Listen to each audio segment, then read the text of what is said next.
En la mitología nórdica, existieron seres espirituales femeninos que sobrevolaban el campo de batalla en busca de los muertos, decidiendo el destino de los caídos para el dios Odín.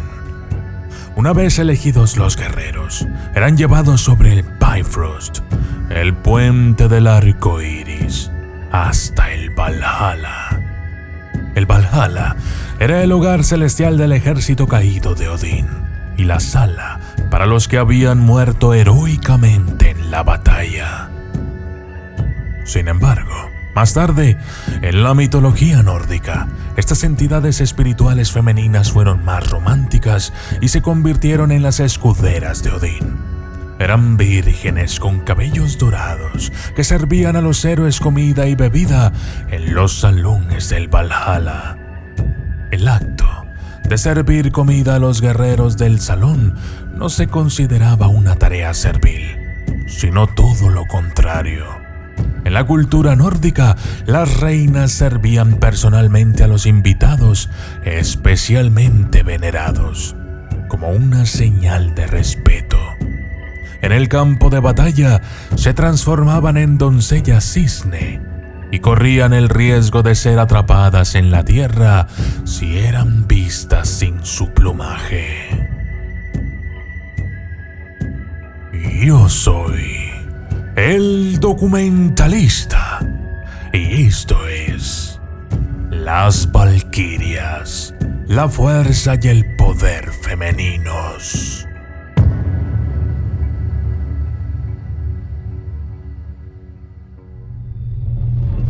Desde las sombras hasta la luz, desde el misterio y la intriga, tocando temas tabú. Y descubrí en medio de la terquedad que existen mundos paralelos.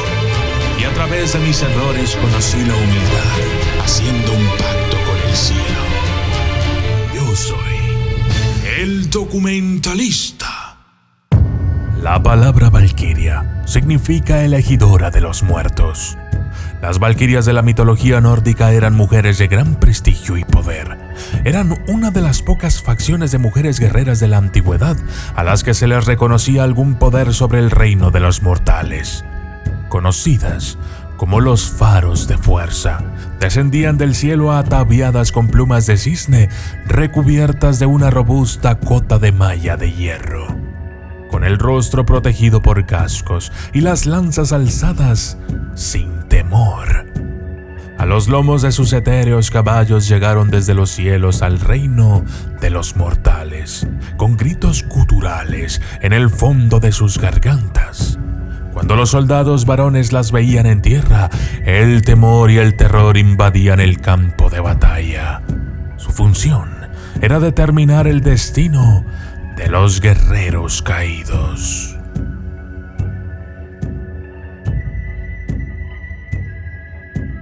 El papel de las valquirias en la vida de los guerreros.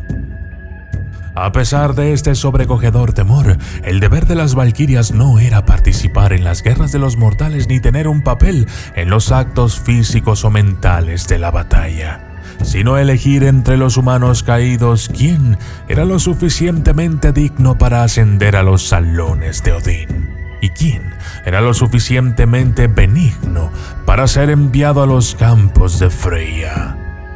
El salón de Odín, el Valhalla, alberga los espíritus de los guerreros en constante entrenamiento. Su único propósito en el más allá es prepararse para la batalla que será el fin del mundo, el Ragnarok, y de defender su universo lo mejor que se pueda de Loki y su ejército. Los campos de Freya, por otro lado, son un lugar igual de digno. Sin embargo, la vida de los muertos allí es simple y fácil, como uno solo podría esperar que la muerte fuera para los combatientes caídos. Los nombres de las valquirias, guerras y armamento. Los nombres de las valquirias suelen depender del texto que se lea. En el texto islandés o nórdico antiguo, Voluspa el primer poema de la edad poética del siglo XIII, se describen 6 valquirias: Skuld, Skogs, Guns, Gildrs, Guns, Gingskogs. Otro texto, el Grimnismo, dicta 11 valquirias, todas con nombres diferentes de los de la Edda poética. Por lo tanto, el nombre de las valquirias nunca está del todo consensuado, aunque sus tareas y sus propósitos son principalmente los mismos. Brunilda, la famosa valquiria con una historia de amor. Sin duda, la valquiria más famosa que se reconoce es Brunilda, una de las protagonistas o antagonistas de la saga de Volsunga y del Nibelungenlied. En esta última, Brunilda es una mujer con una fuerza sobrehumana. Sin embargo, en la saga Volsunga, Brunilda está bajo el encantamiento de Odín por desobedecerle en la batalla y permitir que un guerrero contrario gane en una pelea. Brunilda es encerrada en un anillo de fuego y sumida en un profundo sueño, que solo despierta cuando Sigurd, un guerrero de sangre real, atraviesa el fuego y la libera del cinturón que la mantiene hechizada.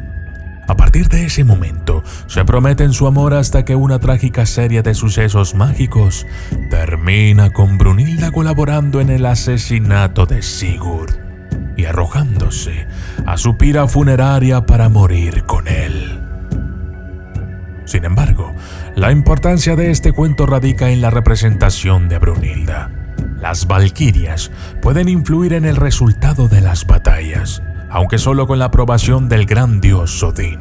Además, pueden elegir voluntariamente a un amante humano, y también pueden ser propensas a las tendencias humanas de los celos y la venganza. Aunque trabajan para el más alto de los dioses nórdicos, las valquirias son similares a muchos otros dioses que no están por encima de las angustias de los mortales. Sigrun, la valquiria con el corazón roto. Lo mismo ocurre en el cuento de Helgi y Sigrun, una historia de amor dictada en el Heldacuidahun de Spana I. Sigrun, aunque es una valquiria, está infelizmente prometida por su padre a un hombre con el que no desea casarse. Movido por su propio amor por ella, el protagonista, Helgi, lucha a muerte contra el hombre con el que debe casarse y consigue su mano. Más tarde, después de que Helgi sea asesinado por el hermano de Sigrun, esta muere sufriendo con el corazón roto.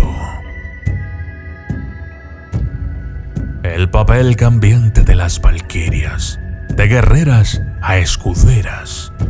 Curiosamente, más adelante, en los registros literarios e históricos, las valquirias disminuyen su estatus y pasan de ser guerreras de Odín a escuderas, mujeres mortales a las que se les da permiso para luchar en las guerras junto a los hombres. Se cree que las mujeres guerreras existieron realmente en el mundo nórdico antiguo y medieval, y que eran conocidas por ser enormemente fuertes y terriblemente valientes, intrépidas por derecho propio y respetadas por los hombres con los que luchaban. Se cree que las valquirias podrían haberse basado en las historias de estas mujeres, transmitidas oralmente y transformadas en leyendas, hasta quedar registradas en las sagas de los islandeses y otros registros mitológicos.